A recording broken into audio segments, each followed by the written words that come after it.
హరే కృష్ణ. అందరికీ కూడా దండవత్ ప్రణామం. అందరికీ కూడా మన తెలుగు గీత కార్యక్రమానికి స్వాగతం అండి. హరే కృష్ణ ప్రభుజీ ప్రణామాలు. హరే కృష్ణ. కార్యక్రమం మొదలు పెట్టుకునే ముందు ప్రార్థనలు చేద్దాము.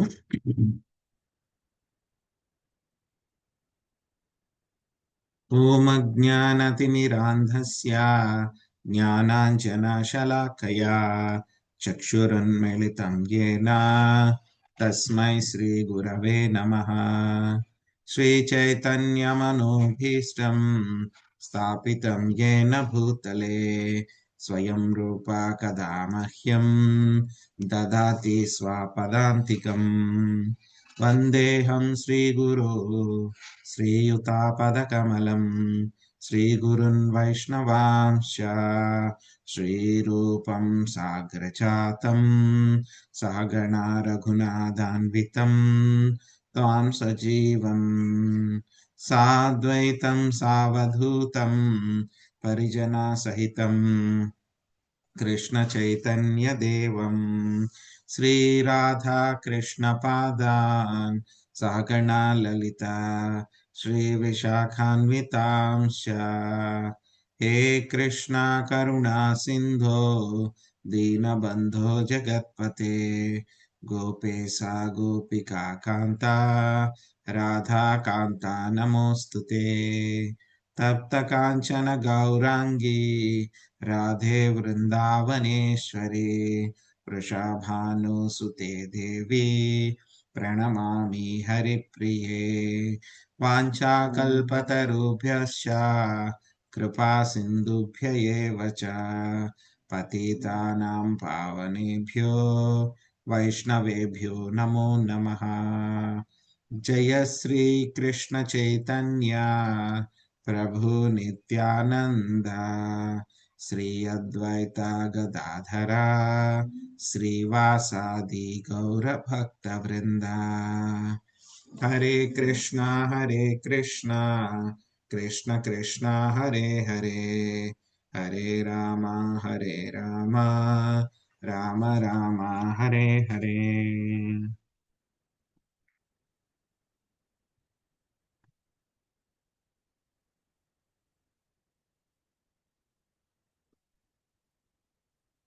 హరే కృష్ణ. సో ఈరోజు మనము భగవద్గీత 5వ అధ్యాయము కర్మయోగము కృష్ణ భక్తి రసాభావిత కర్మ అనేటువంటి 5వ అధ్యాయంలో 7వ శ్లోకం మనం నేర్చుకోవడానికి ప్రయత్నిద్దాము. యోగయుక్తో విశుద్ధాత్మా విజితాత్మా జితేంద్రియః సర్వభూతాత్మ భూతాత్మా కుర్వన్నపి న లిప్యతే.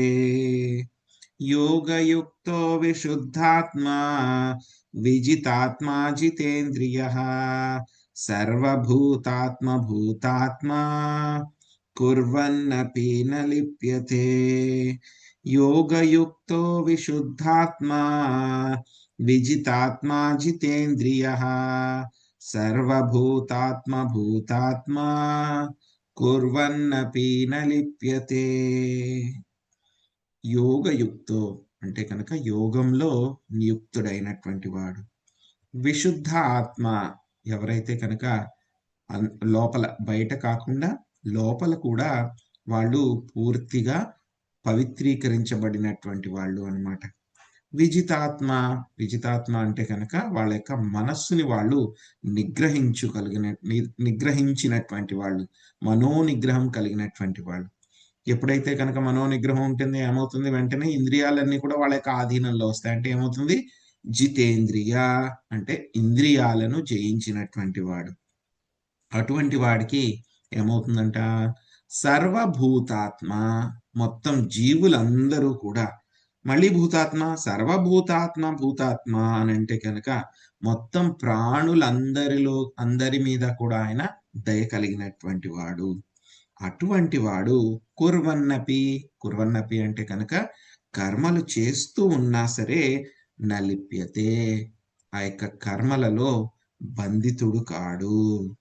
సో ప్రభుపాద గారు అనువాదం ఏం చెప్తున్నారో చూద్దాం. భక్తి యోగముతో కర్మను అనురించిన వాడును విశుద్ధాత్ముడును ఇంద్రియ మనస్సులను జయించిన వాడును అగు మనుజుడు సర్వులకు ప్రియుడై ఉండును.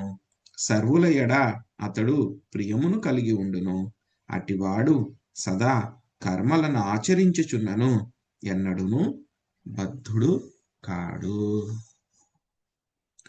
సో మనము చర్చించుకుంటున్నాం, ఈ యొక్క కర్మల గురించి చర్చించుకుంటున్నాము. సో భగవద్గీతలో మనకి ఏంటంటే కనుక చాలాసార్లు చెప్పుకున్నాం మనం, భగవద్గీత అనేటువంటిది ఏమిటి, మనకు ఒక మాన్యువల్, మన జీవితాన్ని మనం ఎలా నడుపుకోవాలి అని చెప్పేటువంటి ఒక మాన్యువల్ అన్నమాట. సో ఆ మాన్యువల్లో మనకి ఏ విధంగా కర్మలు చెయ్యాలి అనేటువంటి దాని గురించి కూడా మనకి చెప్పారనమాట. ప్రస్తుతము ఈ యొక్క విభాగంలో, ఈ అధ్యాయంలో, ఈ యొక్క విభాగంలో మనకి ఒక నిష్కామ కర్మయోగం గురించి మనకి చెప్తూ ఉన్నారనమాట. సో ఇక నిష్కామ కర్మయోగము అని అంటే కనుక పరిపూర్ణమైనటువంటి భక్తి యోగానికి కొంచెం ముందు ఉన్నటువంటి స్థాయి అన్నమాట. నిష్కామ కర్మయోగం అన్నమాట ఇది. సో నిష్కామ కర్మయోగం చెప్పుకున్నాం మనం. ఏముంటాయి మనకి? సకామ కర్మయోగము, తర్వాత నిష్కామ కర్మయోగము, తర్వాత మళ్ళీ జ్ఞాన యోగము, ఆ తర్వాత ధ్యాన యోగం, భక్తి యోగం, వీటిలన్నిటి గురించి కూడా మనం చెప్పుకున్నాం. ఈ యొక్క నిష్కామ కర్మయోగంలో ఏ విధంగా మనము ఈ యొక్క కర్మలు చేయాలి అనేటువంటిది చెప్తున్నారనమాట. సో ప్రభుపాద్ గారు ఇక్కడ ఏం చెప్తున్నారు అని అంటే కనుక, ఆ యొక్క నిష్కామ కర్మయోగము అని అంటే కనుక శ్రీకృష్ణ భగవానుడి మీద భక్తి లేకుండా ఎవరు కూడా ఈ యొక్క నిష్కామ కర్మయోగం చేయడం అనేది చాలా కష్టము. ఎందుకంటే వాళ్ళు వెంటనే ప్రతిఫలాల పట్ల వాళ్ళకి ఆసక్తి అనేటువంటిది వచ్చేస్తుంది అనమాట. సో ఇదివరకు చేసేవాళ్ళు ఏమిటంటే కనుక, మన రోడ్డు మీద వెళ్తూ ఉంటే కనుక మనం చూస్తూ ఉంటాం, కొంతమంది గారడీ చేసేవాళ్ళు ఉంటారనమాట. ఏం చేస్తారు? ఎత్తుగా ఒక తాడు కట్టి దాని మీద ఒక వ్యక్తి నడుస్తూ ఉంటాడు. చిన్నపిల్లలు కానీ లేకపోతే పెద్దవాళ్ళు కానీ, కొంచెం చిన్నపిల్లలు, వాళ్ళు నడిపిస్తూ ఉంటారనమాట వాళ్ళ మీద. ఆ తాడు, ఒకే ఒక తాడు ఉంటుంది, ఒక వైపు నుంచి ఎక్కి ఆ తాడు మీద నడుచుకుంటూ వేరే వైపుకు వెళ్తూ ఉంటాడు. వెళ్తూ ఉండేటప్పుడు ఏం చేస్తాడు? చేతిలో ఒక కర్రను కూడా పట్టుకుంటాడు. కర్రను కూడా పట్టుకుని ఇలాగా బ్యాలెన్సింగ్ చేసుకుంటూ ఏం చేస్తూ ఉంటాడు? నడుస్తూ ఉంటాడు ఆ యొక్క కర్ర మీద, ఈ చివరి నుంచి ఆ చివరికి. చూసారా ఎవరైనా? చూసాం ప్రభుజీ. సో ఎలాగా నడుస్తూ ఉంటాడు, చూసేటప్పుడు ఎలా బ్యాలెన్స్ ఎలా చేసుకుంటూ ఉంటాడు? అటు ఇటు ఆ కర్రనే పట్టుకుని చేతిలోనే నెమ్మదిగా బ్యాలెన్స్ చేసుకుంటూ నడుస్తూ ఉంటాడండి, ఇటు నుంచి అటువైపు. ఇటు నుంచి అటు ఎలా నడుస్తూ ఉంటాడు? ఇంకా దాంట్లో ఇంకా టెక్నిక్ ఏంటి?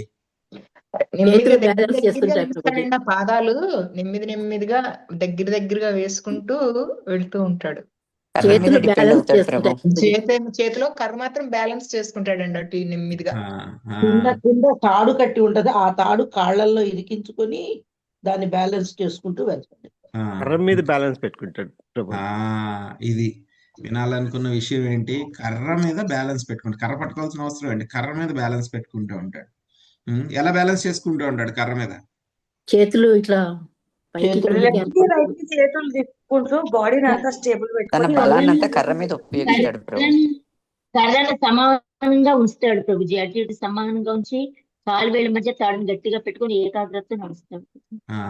ఏకాగ్రత నడుస్తుంటాడు. ఇంకోటి ఏంటంటే, ఎడం వైపు పడిపోతున్నాడు అనుకోండి, ఏం చేస్తుంటాడు? కర్రని కుడివైపు దించుతాడు. సో ఎడం వైపుకి వీడు పడిపోతుంటే కుడివైపు దించుతాడు, కుడివైపు పడిపోతూ ఉంటే కర్రని ఎడం వైపుకి దించుతూ ఉంటాడు. అంటే ఏం చేస్తూ ఉంటాడు? కర్రని ఇలా పడిపోతూ ఉంటే కర్రని ఇలా పెడుతూ ఉంటాడు, ఇలా పడిపోతూ ఉంటే కర్రని ఇలా బ్యాలెన్స్ చేస్తూ ఉంటాడు ఆపోజిట్ డైరెక్షన్ లో. సో ఈ విధంగా వాడు నడుస్తూ ఉంటాడు అనమాట. సో ఎందుకండి ఆ కర్ర గురించి మనకి చెప్పాల్సిన అవసరం ఏముందండి? బ్యాలెన్స్ గురించి దానికి భగవద్గీతకి సంబంధం ఏంటి అంటే కనుక, మనకి అర్థం చేసుకోవడానికి అది ఉపయోగపడుతుంది కాబట్టి ఆ యొక్క ఉపమానాన్ని మనము వాడుకుంటాం అన్నమాట. ఇక్కడ ఏంటంటే కనుక మనకి కూడా ఏముంటాయి? భక్తిలోకి వచ్చిన తర్వాత 2 రకాలైనటువంటి కర్మలు ఉంటాయి. ఒకటి భౌతిక కర్మలు, 2 ఆధ్యాత్మిక కర్మలు. భౌతిక కర్మలు అంటే కనుక పొద్దున్నే లేవడము, మన శరీరాన్ని శుభ్రపరచుకోవడము, ఆ తర్వాత మనకున్నటువంటి ధర్మం ఏదైతే ఉందో ఆ, స్త్రీలు అయితే కనుక ఇంట్లో పిల్లల్ని చూసుకోవడం, వంట చేసుకోవడము, ఆ తర్వాత ఇల్లు మొత్తం శుభ్రం చేసుకోవడము, పురుషులైతే కనుక వాళ్ళు కూడా బయటికి వెళ్ళడము, ధనార్జన చేయడము, ఉద్యోగం చేయడము, వ్యాపారం చేయడము. సో మళ్ళీ సాయంత్రం వచ్చిన తర్వాత కూడా మళ్ళీ కుటుంబ పోషణ కోసం ఏవైతే కనుక అవసరాలు ఉంటాయో వాటిలన్నిటిని చూసుకోవడము, ఆ సరుకులు తీసుకురావడము, కొనుక్కోవడము, వినిమయం చేయడం, వ్యాపారం చేయడం, ఇవన్నీ కూడా ఏమిటి? భౌతికమైనటువంటి కర్మలు. భక్తులకి ఏముంటాయి? భౌతిక కర్మలు. భక్తులు ఇవన్నీ కూడా చేయడం మానేస్తారా? కుదరదు. భక్తులు ఇవన్నీ కూడా చేస్తూ ఉంటారు, వాళ్ళు కూడా చేయాల్సిందే, తప్పదు. రెండవది ఏమిటి? ఆధ్యాత్మిక కర్మలు. ఆధ్యాత్మిక కర్మలు అంటే కనుక ఉదయాన్నే లేవడము, మంగళారతి అటెండ్ అవ్వడము, ఆ తర్వాత భగవంతుడి యొక్క నామాన్ని జపం చేయడము, ఇంట్లో విగ్రహం ఉంటే కనుక విగ్రహారాధన చేయడము, ఆ తర్వాత ఇంకా ఏవైతే కనుక మనకి రకరకాల సేవలు, మందిరాల్లో ఏవైనా సేవలు ఏమైనా ఉంటే వాటిని చేయడము, లేకపోతే భగవద్గీత శ్రవణం చేయడము, భాగవతం శ్రవణం చేయడము, ఇవన్నీ కూడా ఆధ్యాత్మిక కర్మలు. సో ఎలా ఉంటాయి ఇవన్నీ కూడాను? ఎడమ వైపు కుడివైపు లాగా అన్నమాట. ఎడమ వైపు పూర్తిగా ఆధ్యాత్మిక కర్మలు అని అనుకుంటే, కుడివైపు పూర్తిగా మనకి యొక్క భౌతికపరమైనటువంటి కర్మలు. సో ఈ యొక్క భక్తి యోగంలోకి వచ్చిన తర్వాత భక్తుడు ఏంటంటే కనుక ఈ రెండింటినీ కూడా ఏం చేసుకుంటూ వెళ్ళాలి? బ్యాలెన్స్ చేసుకుంటూ వెళ్ళాలి. రెండు కూడా సమానంగా చేసుకుంటూ వెళ్ళాలి. సో ఎప్పుడైనా సరే మనము యొక్క భక్తి తగ్గిపోతుంది, మనకి ఈ భౌతికపరమైనటువంటి విషయాల పట్ల ఎక్కువ వెళ్ళిపోతున్నాము, లేకపోతే ధనార్జన పట్ల ఎక్కువ వెళ్ళిపోతున్నాము, లేకపోతే వేరే విషయాల పట్ల, వేరే ఎవరో ఏదో అన్నారు మనల్ని, వేరే ఎవరో ఏదో తిట్టారు మనల్ని, సో ఆ గొడవల్లోకి వెళ్ళిపోవడము, వాటిలో ఇన్వాల్వ్ అయిపోవడము, ఒక్కొక్కసారి కష్టాలు వస్తూ ఉంటాయి, వాటిలోకి వెళ్ళిపోవడము. సో ఒక్కొక్కసారి మనం ఏం చేస్తూ ఉంటాం? వాటిలో ఎక్కువ వెళ్ళిపోతూ ఉంటాం. అది ఎక్కువగా జరిగేది ఏంటి? మనము భౌతికపరమైనటువంటి విషయాల పట్లనే కుడివైపే మనం ఎక్కువ పడిపోతూ ఉంటాం. ఒక్కొక్కసారి ఏమవుతుంది? మనము ఎడమ వైపుకి మనకు అనిపిస్తుంది కొంచెం, ఎందుకంటే కృష్ణుడు కూడా ఏదో భక్తి చేస్తున్నాడు కదా కొంచెం అని చెప్పి వీడికి టేస్ట్ ఇద్దామని కొంచెం టేస్ట్ ఇస్తారు. అప్పుడు మనం కృష్ణుడి వైపు కొంచెం మరలిపోతాం అనమాట. ఇవన్నీ ఎందుకు, ఇవన్నీ వదిలిపెట్టి చక్కగా ఓన్లీ భక్తి ఒకటి చేసుకుంటే చాలు కదా, ఇవన్నీ ఎందుకు చేయాలి, తలనొప్పి, భక్తి ఒకటి చేసుకుంటే చాలు, పూర్తిగా 24 గంటలు భక్తి చేసుకుంటే చాలు కదా అని చెప్పి మనకు అనిపిస్తూ ఉంటుంది ఒక్కొక్కసారి. సో కానీ ఏంటంటే కనుక మనం పూర్తిగా భక్తి కూడా చేయలేం. మనం మిమ్మల్ని ఎవరైనా కూర్చోబెట్టి ఒక వారం రోజులు, నెల రోజులు మీరేం పని చేయక్కర్లేదు, కేవలం నామజపం తీసుకోండి, భగవంతుడి యొక్క నామాన్ని శ్రవణం చేయండి, క్లాసులు వినండి, ఇంకేం పని చేయకూడదు, మీకు ఆహారం అంతా కూడా లభిస్తుంది అంటే కనుక మనం చేయగలమా? చేయలేం మనం. అలాగని చెప్పేసి మనల్ని పూర్తిగా కూర్చోబెట్టి మీరు నామజపం మానేసేయండి, పూర్తిగా ఏమీ చేయకూడదు, కృష్ణ భక్తి చేయకూడదు అని చెప్పి మనల్ని బలవంతంగా ఎంత డబ్బులు ఇస్తామన్నా సరే, ఎన్ని కోట్లు ఇస్తామన్నా సరే మనం చాంటింగ్ మానుతామా? మానం ప్రభుజీ. మానం. అంటే ఏంటి? మనం ఎలా ఉన్నాము ప్రాక్టికల్ గా? అటువైపు లేము, ఇటువైపు లేము, పూర్తిగా. సో తటస్థంగా మనము మధ్యలో. కృష్ణ భక్తిలోనే మనకి నెక్స్ట్ ఫ్యూచర్ ఉంది, పైసల్లో ఏం ఫ్యూచర్ లేదని అర్థమైపోయింది, అందుకే ఏం చేసినా చాంటింగ్ మానం. అది. సో అలాగని చెప్పేసి మనము శుద్ధ భక్తుల్లాగా పూర్తిగా ఇంకా కూడా 24 గంటలు హరిదాస్ ఠాకూర్ గారు మొత్తం 192 మాలలు చేసేవారు రోజు. ఆయన ఆ విధంగా మనం చేయగలుగుతామా? చేయలేము. సో పరీక్షిత్ మహారాజు 7 రోజులు పగలు రాత్రి కూడా తిండి నిద్ర అన్ని మానేసి కేవలం కృష్ణ కథ విన్నారు. మనం వినగలమా? వినలేం. మనం ఆ స్థాయికి వెళ్ళలేదు మనం ఇంకా. ఏంటంటే కనుక మనకి చెప్తున్నారు ప్రభుపాద్ గారు, మనము ఏది కూడా ఆర్టిఫిషియల్ గా చేయకూడదు, యాంత్రికంగా కృత్రిమంగా ఏది చేయకూడదు. ఇటువైపు పూర్తిగా మనం భౌతికపరమైనటువంటి విషయాల పట్ల కూడా వెళ్ళిపోలేము, ఇటువైపు పూర్తిగా మనం ఆధ్యాత్మిక విషయాల్లో కూడా మనం వెళ్ళిపోలేము. సో మనం ఏం చేయాలి ఇటువంటి పరిస్థితుల్లో? అంటే మనం చెప్పుకున్నాం కదా ఇందాక, గారడి వాడు ఏం చేస్తూ ఉంటాడు? ఎడమ వైపు పడిపోతూ ఉంటే కుడివైపు కర్రని ఎక్కువ తీసుకుంటూ ఉంటాడు, కుడివైపు పడిపోతూ ఉంటే ఎడమవైపు కర్రని ఎక్కువ తీసుకుంటూ ఉంటాడు. అలాగా మనం కూడా ఏంటంటే కనుక ఈ యొక్క భక్తి, ఆధ్యాత్మికత రెండింటినీ కూడా మనము సమానంగా బ్యాలెన్స్ చేసుకుంటూ వెళ్ళాలి. బ్యాలెన్స్ చేసుకుంటూ వెళ్ళాలంటే పర్ఫెక్ట్ గా వెళ్ళాలి అంటే కనుక మనం వెళ్ళలేము. ఒక్కొక్కసారి ఏమనిపిస్తుంది మనకి, భక్తిలో చాలా బాగా జరుగుతుంది, నా జపం బాగా జరుగుతుంది, చాలా బాగుంది అని అనిపిస్తూ ఉంటుంది. ఒక్కొక్కసారి అసలు నా జపం సరిగ్గా జరగట్లేదు, అస్సలు బాగా జరగట్లేదు అని చెప్పని మనకు అనిపిస్తుంది. ఒక్కొక్కసారి మనకి జపం కూడా చేయాలని ఒక్కొక్కసారి అనిపించదు. ఒక్కొక్కసారి ఆ భౌతికపరమైనటువంటి విషయాల పట్ల మనము వెళ్ళిపోతూ ఉంటాం. అలాంటప్పుడు ఏం చేయాలి అని అంటే కనుక మనం బ్యాలెన్స్ చేసుకోవాలి. భౌతికంగా ఎక్కువ వెళ్ళిపోతున్నామా అంటే కనుక మనం యొక్క ఆధ్యాత్మికత వైపు కొంచెం బ్యాలెన్స్ ఎక్కువ పెంచాలి. సో అలాగని మనం ఆర్టిఫిషియల్గా నిజంగానే మనకి రియలైజేషన్ వచ్చి ఆధ్యాత్మిక పరంగా వెళ్ళిపోతే కనుక పర్వాలేదు. ఒక్కొక్కసారి బాగా ఆర్టిఫిషియల్గా మనం ముందుకు వెళ్ళిపోతున్నాం అంటే కొంచెం మనం దాని ఇటువైపు కూడా మనం బ్యాలెన్స్ చేసుకోవాలన్నమాట. సో కానీ ఏంటంటే కనుక మనకి బ్యాలెన్సింగ్ గేమ్లో ఏదైతే కనుక జరుగుతుందో ఆ గేమ్లో ఎప్పుడు కూడా ఎవరు మనకి ప్రొటెక్షన్గా ఉంటారు? కృష్ణుడు ఎప్పుడు ప్రొటెక్షన్గా ఉంటాడు.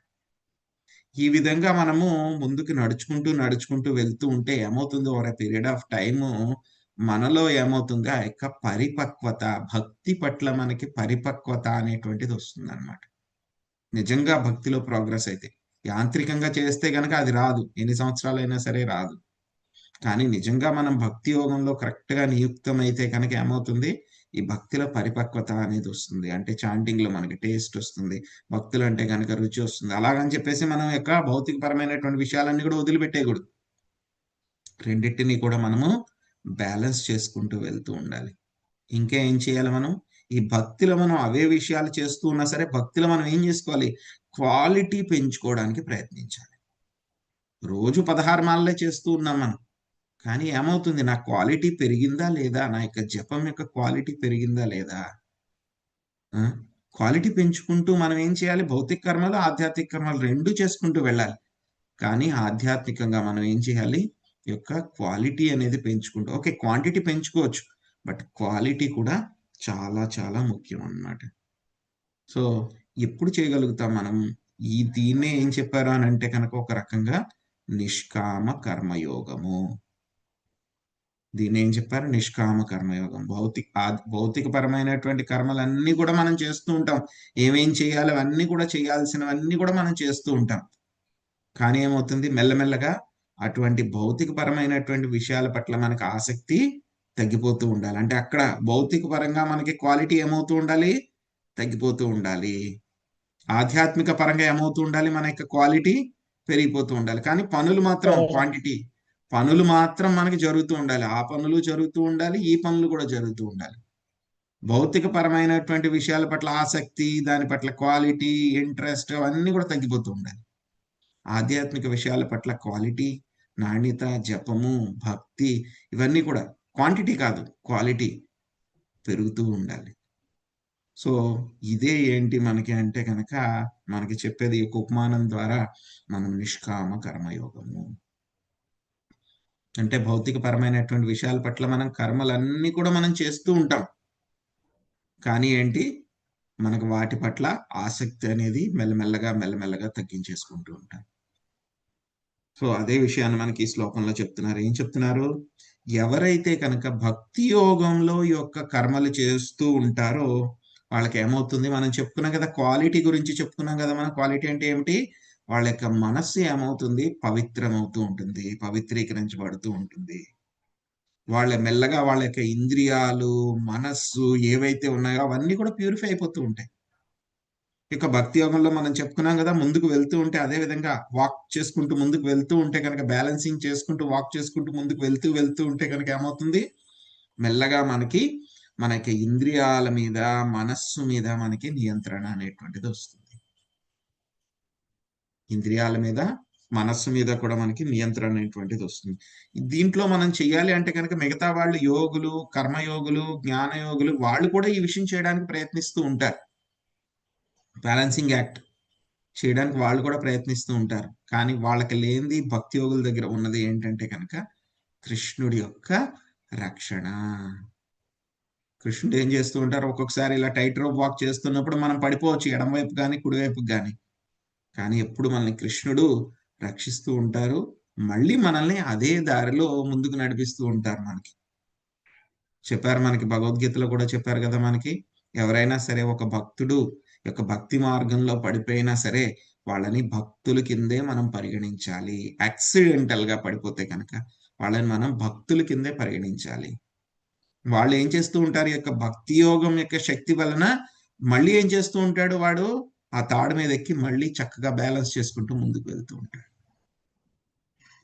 సో పడిపోవడం, యాక్సిడెంటల్ గా పడిపోవడం అనేటువంటిది జరుగుతుంది. కానీ ఏంటి, పడిపోయిన తర్వాత కూడా మళ్ళీ మనం లేచి ఆ బ్యాలెన్సింగ్ యాక్ట్ మళ్ళీ చేయగలుగుతాం అన్నమాట. అది ఎవరి వల్ల జరుగుతుంది? కృష్ణుడి యొక్క కరుణ వలన, భక్తి యోగం యొక్క శక్తి వలన జరుగుతుంది. అందుకే ప్రభుపాద గారు ఏం చెప్పారు ఇక్కడ? భక్తి యోగముతో కర్మను నరించువాడు, వాడి యొక్క మనస్సు పవిత్రీకృతం అవుతుంది, ఇంద్రియాలు వాడికి నియంత్రణలోకి వస్తాయి, మనస్సు కూడా వాడికి నియంత్రణలోకి వస్తుంది. ఆ విధంగా చేస్తూ చేస్తూ ఉంటే కనుక ఏమవుతుంది? మెల్లగా వాడికి మనసులో ఒక రియలైజేషన్ అనేది పెరుగుతుంది. ఏం పెరుగుతుంది రియలైజేషన్ అంటే కనుక? కృష్ణుడు మనకి చెప్పారు కదా మనకి,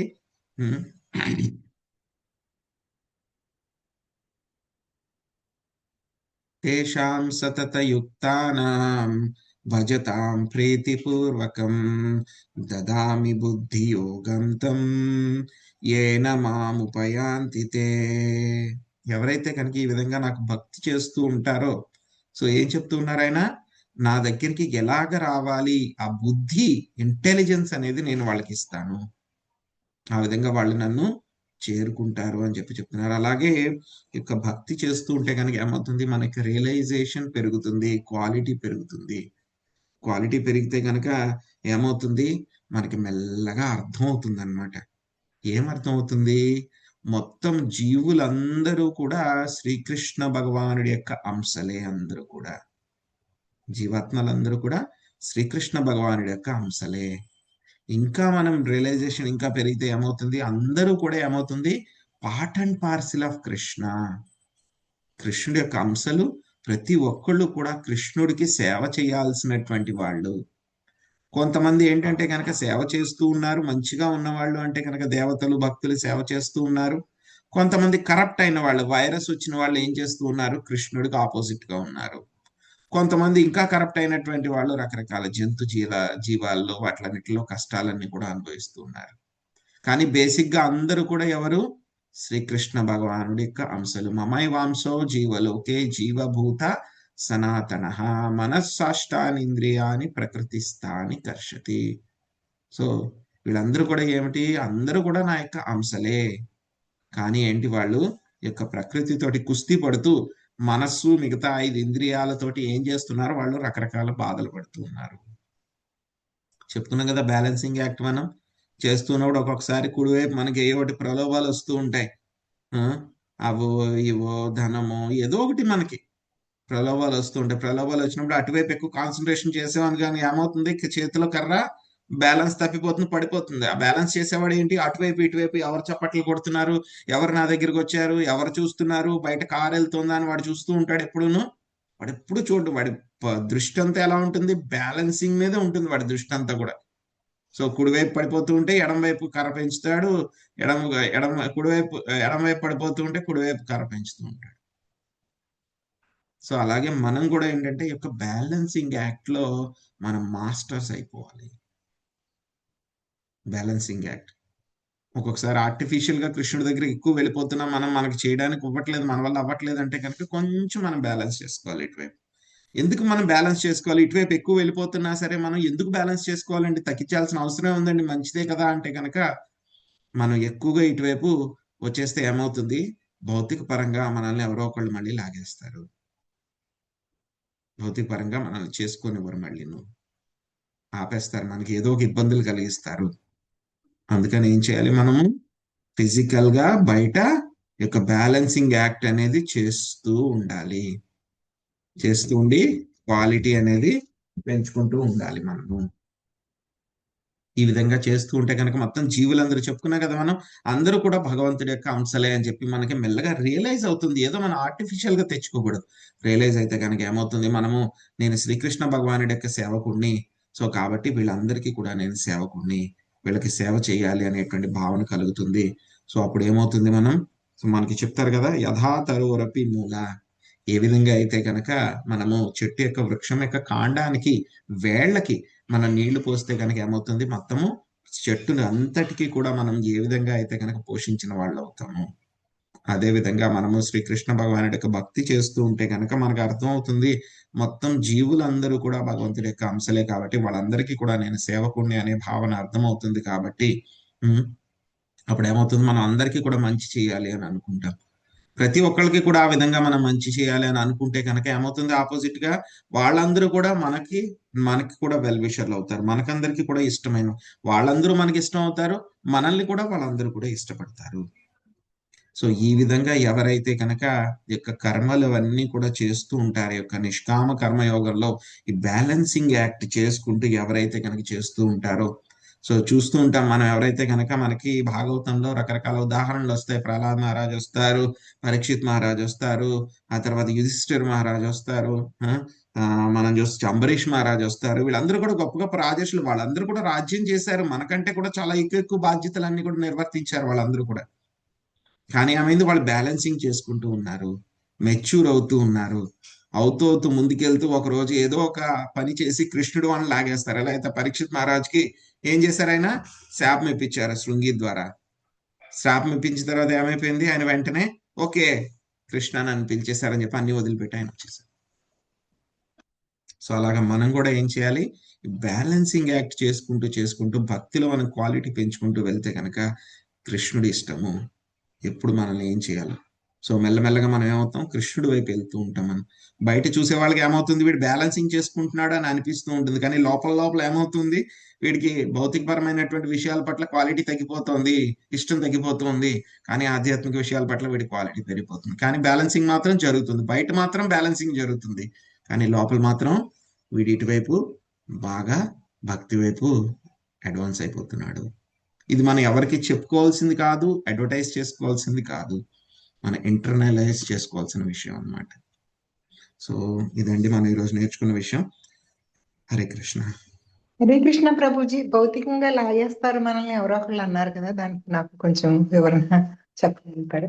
వివరణలు అంటే కనుక ఒక్కొక్కరికి ఒక్కొక్క సిచ్యువేషన్ లో ఉంటాయి మాతాజీ. ఎవరో ఒకళ్ళు మనకి చేయడానికి అడ్డం పెట్టేస్తూ ఉంటారు ఎవరో ఒకళ్ళు. అంటే దేని గురించి అండి అది? భౌతికంగా మనం ఏ పక్కకి వెళ్తే అని నేను అడిగేదండి. అంటే భక్తిలో మనం ఎక్కువ వెళ్ళిపోతున్నాం అని అనుకోండి, ఇంట్లో వాళ్ళు భయపడిపోతూ ఉంటారు, అమ్మో ఎక్కువ భక్తి చేసేస్తున్నాడు అని చెప్పేసి భయపడిపోతారు అనమాట వాళ్ళు.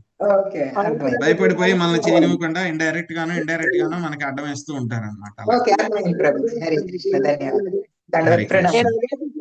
ఉన్నా ప్రభుజీ, నేను అదే సిచ్యువేషన్ లో ఉన్నాను. హరే హరే కృష్ణ. కృష్ణ.